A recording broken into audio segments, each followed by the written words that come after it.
pernah dahulu, beberapa puluh tahun yang lalu, terjadi muktamar ulama sedunia. Muktamar ulama sedunia itu berkumpul di Mesir. Ulama dari Indonesia, ulama dari Maroko, ulama dari Chechnya, ulama kemudian dari semua negara berkumpul di Mesir untuk mengadakan muktamar. Di dalam muktamar para ulama itu kemudian ada salah seorang ulama yang bertanya. Seorang ulama ini mengatakan, wahai para ulama yang hadir di muktamar, saya sampai hari ini belum menemukan jawaban. Saya sudah buka kitab, saya sudah bertanya kepada banyak ulama, saya belum dapat jawaban. Kemanakah air bekas memandikan jasadnya baginda Nabi sallallahu alaihi wasallam dibawa pergi? Pertanyaan itu dilontarkan kepada ulama sedunia yang berkumpul di Mesir. Lalu kemudian pada saat itu tidak ada yang bisa menjawab karena jawabannya tidak ada dalam kitab. Maka kemudian selesai muktamar itu, lalu kemudian pulanglah para ulama masing-masing ke tempat penginapan. Dan ketika pulang ke tempat penginapan, ada yang buka kitab, ada yang bertanya-tanya, ada yang mencari di manakah dan kemanakah dibawa air bekas memandikan jasad baginda Nabi sallallahu alaihi wasallam. Lalu pada malam harinya tertidurlah para ulama.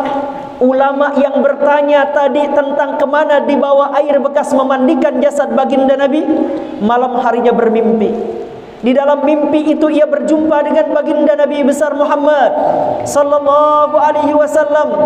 Lalu kemudian di samping baginda Nabi dia menemukan seseorang yang membawa lentera, membawa obor untuk baginda Nabi sallallahu alaihi wasallam.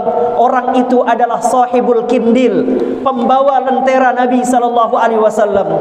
Lalu kemudian sang ulama bertanya, "Ya Rasulullah, ada satu pertanyaan yang ingin aku tanyakan.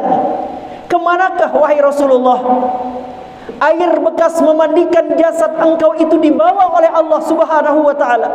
Maka kemudian baginda Nabi di dalam mimpi itu menjawab, "Tanyakan kepada sahibul kindil, tanyakan kepada orang yang ada di sampingku yang membawa lentera." Maka kemudian setelah ditanyakan, diberikan jawabannya kemana air bekas memandikan jasad baginda Nabi sallallahu alaihi wasallam dibawa. Setelah mendapatkan jawaban, sang ulama itu bangun dari tidurnya. Ketika terbangun dari tidurnya, dia dengan sangat bahagia sudah menemukan jawaban. Lalu berangkat dia hari kedua untuk muktamar. Lalu di muktamar ia ceritakan, "Alhamdulillah, saya semalam bermimpi bertemu dengan baginda Nabi sallallahu alaihi wasallam. Dan di dalam mimpi saya itu saya menemukan jawaban bahwa air bekas memandikan jasad baginda Nabi itu diangkat oleh Allah Ta'ala, dan jawaban itu diberikan oleh seorang yang membawa lentera di dalam mimpi yang bersama baginda Nabi besar Muhammad sallallahu alaihi wasallam." Lalu seorang ulama bernama Syekh Mutawalli Asy'arawi yang menulis satu kitab tafsir bernama Tafsir Asy'arawi. Beliau kemudian mengatakan, "Wahai tuan ulama, jawabannya pasti bahwa air yang digunakan untuk memandikan jasad baginda Nabi sallallahu alaihi wasallam saat beliau wafat itu diangkat oleh malaikat, lalu Allah Subhanahu wa taala titipkan ia pada awan, lalu kemudian Allah turunkan air bekas memandikan jasad baginda Nabi menjadi hujan, di mana terjadi hujan yang ada air bekas memandikan jasad baginda Nabi, di mana rintiknya itu jatuh, maka di tempat jatuhnya itu akan terbangun sebuah masjid." Maka kemudian ulama yang bermimpi itu heran, "Dari mana tuan tahu?" Ternyata begitulah jawaban yang saya dapatkan di dalam mimpi. Apa jawaban Syekh Mutawalli Asy'arawi? "Akulah sahibul kindil, akulah pembawa lentera baginda Nabi yang kamu temukan di dalam mimpimu tersebut." Jadi Syekh Mutawalli Asy'arawi siapa? Sahibul kindil, wali Allah, anak buahnya Rasulullah dalam mimpi. Apa kata beliau?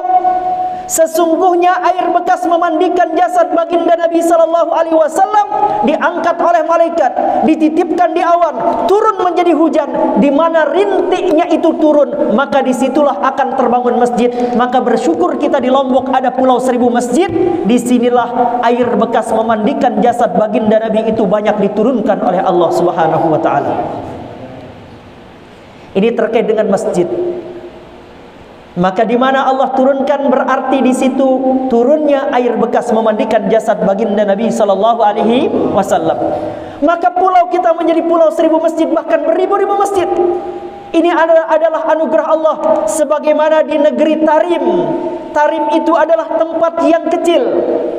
Tarim itu adalah tempat hijrahnya keluarga Nabi. Ketika keluarga Nabi dibantai, ketika pada zaman itu banyak orang memusuhi Nabi dan keluarganya. Bahkan saat Nabi hidup pun ada yang mempermasalahkan nasabnya baginda Nabi, sehingga Allah Ta'ala turunkan surah Al-Kautsar. Jangankan sekarang, dulu saat Nabi hidup banyak orang mempermasalahkan nasabnya Nabi. Bahkan ketika baginda Nabi meninggal, punya cucu baginda Nabi, cucunya dibantai. Sayyidina Hasan diracun, Sayyidina Husain dipenggal lehernya, bahkan diburu cucu baginda Nabi sallallahu alaihi wasallam, dibantai dimanapun mereka bersembunyi. Maka Allah Ta'ala sembunyikan keturunan Nabi Muhammad dari jalur Sayyidina Hasan, karena dari jalur Sayyidina Hasan ini akan lahir seorang pembaharu, seorang pemimpin yang menyelamatkan dunia, yang kita kenal namanya dengan Muhammad ibnu Abdullah Imam Mahdi. Allah sembunyikan dari jalur Sayyidina Hasan. Lalu kemudian dari jalur Sayyidina Husain lahirlah Ba'alawi, Bani Alawi. Ini lahir dari jalur Sayyidina Husain. Kenapa Allah tidak sembunyikan? Kenapa Allah terang-terangan dari Bani Alawi ini adalah dari jalur Sayyidina Husain? Karena tidak lahir Imam Mahdi dari jalur mereka. Itu yang kemudian hijrah, sebagiannya ke negeri Syam, sebagian keluarga Nabi hijrah ke negeri Yaman. Di negeri Yaman hiduplah mereka di Tarim. Di Tarim itu ada 300-an masjid. Kota kecil, tapi ada berapa masjid? 300-an masjid, dan 300 masjid itu tidak ada yang tidak makmur. Semuanya penuh dengan orang ibadah. Saf-safnya padat, banyak orang zikir, banyak orang membaca Al-Quran, hidup halaqah-halaqah ilmu. Makanya kalau Pelunggu Senamian punya anak cucu, kita kirim ke Yaman, talaki di Yaman, belajar kepada ulama zuriyah baginda Nabi SAW. Insya Allah pulangnya mereka akan jadi ulama. Kenapa? Karena ruhani mereka benar-benar dibentuk di negeri yang dinamakan dengan negeri Tarim tersebut.